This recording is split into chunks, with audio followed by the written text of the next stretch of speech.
Attesa da tempo, ora è arrivata l'inaugurazione della nuova unità operativa geriatrica dell'ospedale Santa Maria dei Battuti a Conegliano. Un'ala completamente ristrutturata con maggiori comfort, un nuovo reparto con 40 posti letto, spesa totale di ristrutturazione 2.110.000 euro. Io le chiamerei geriatria 4.0 con tutte le tecnologie e ovviamente ambienti a misura di persona, quindi camere con bagno, 2 posti letto o un posto letto solo e quindi degenza migliorata e eccellenza per la geriatria. L'unità operativa è stata dotata di un impianto di areazione all'avanguardia e di un impianto di condizionamento con possibilità di modificazione autonoma della temperatura in tutte le stanze, illuminazione e temperatura che potranno essere controllati e regolati tramite tablet, PC o smartphone. Come iniziativa principale e prioritaria l'umanizzazione dell'ambiente geriatrico, infatti migliorando anche l'abitabilità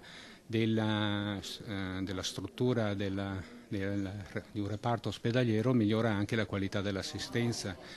Non solo umanizzazione ma anche l'assistenza riduce il rischio clinico, riduce anche i rischi sia per gli operatori che anche per i pazienti. Ma tiene a precisare Benazzi, i letti non ci sono perché il reparto sarà operativo fra una decina di giorni. Non vorrei che si ripetesse l'episodio di Treviso, sono senza letti perché chiaramente abbiamo il reparto al secondo piano, entro 10 giorni sposteremo il reparto al quarto piano e quindi dopo libereremo questo spazio per partire con l'ospedale di comunità di 24 posti letto. Quindi non avremo i pazienti subito, lo dico chiaramente, li avremo fra 10 giorni perché dovremo fare gli spostamenti. Nell'aula attualmente occupata dalla geriatria troverà posto l'ospedale di comunità con 25 posti letto e la nuova sede della procreazione medicalmente assistita.